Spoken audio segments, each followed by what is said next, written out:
everyone. Welcome to Sunday Sound Off, where you get a chance to be part of the conversation on everything sports.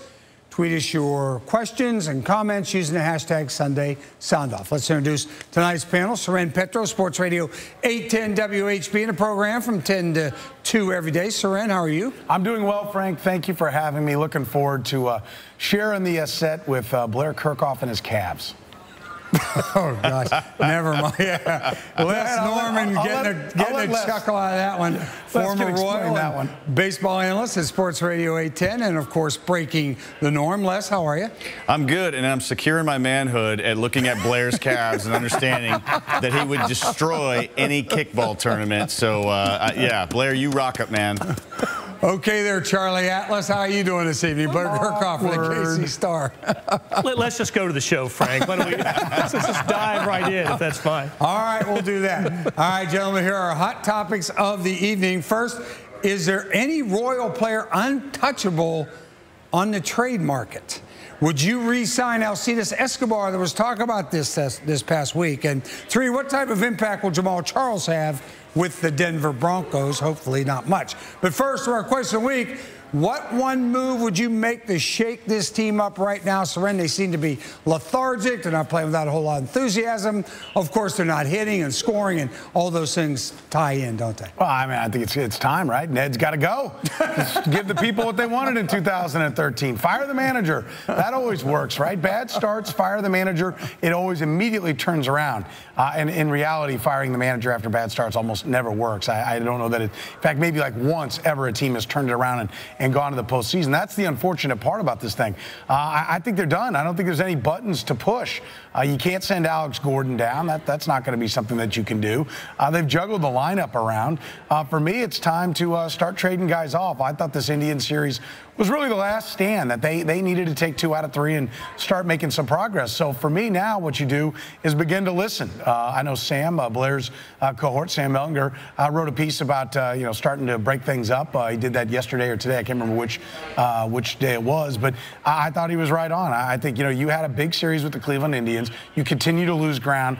So now what you do is you announce to baseball that you're open for business, and one by one as the opportunities come about, you start trading players off and let the rumors get out there that you're talking and let them know that, okay, this is it. It was going to be your last go-round, but it's not going to happen, guys.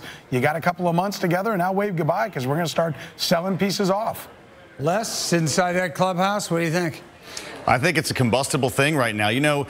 Playing for a player's manager, you're always standing up for your guys. Look, that's great. Nobody wants to throw anybody under the bus. But look, 30 games in, they're 10 games under 500. And I'm with Soren. I don't think there's any moves necessarily that you're going to make with trade this or call a guy up or something like that. Look, somebody has to be called out. Some veteran has to take a spread table dump and throw the thing on the floor. Somebody has to step up and call the offense out, call pitchers out, call whatever is wrong with this thing instead of all this buddy-buddy stuff all the time. I mean, I remember playing in my brief time in Kansas City. Jeff Montgomery was a guy. Mark Kubica was a guy. They were leaders, and when we stunk it up, Bob Boone didn't need to come in and tell us. Those guys got after the guys and called other people on the carpet. Now, it can only be done by veteran guys, and guys that are hitting 160 can't be the guys to do it. I mean, who's going to respect that? Because everybody's going to be thinking that with a bad mojo in the clubhouse, look, you don't have any room to talk. But somebody's going to have to step up, and Ned's going to have to be one of those guys to call these guys out in public, on the air in an interview, in the paper, somewhere. You can't hide behind what's going wrong all the time, and this is a dismal start for the Royals. Blair, what would you do? Well, I like that thought, Les's thought there. But he's right too. You're in the clubhouse often enough. There isn't that guy with that personality on this team that you can envision doing that, tipping over the food table. You don't see it. If you're looking for just some moves that can be made, I think Lorenzo Cain up to the leadoff spot is something that the Royals should try. The guy leads the team in on-base percentage and one of their better hitters right now, and get him as many at bats in a game as possible. In the past, when the Royals have had these moments when they've reached these junctures, they fired the hitting coach, and I guess that's on the table too for Dale Swain. But it just seems hopeless. This series with the Indians, where you got this incredible starting pitching from Hamill, Vargas, and Duffy, and they got that kind of run support this weekend. It's I know that the Royals and a lot of baseball observers talk about waiting for the 40-game mark or 2 full months into the season. It's I think the signs are there that this is just not going to be the type of season anyone envisioned.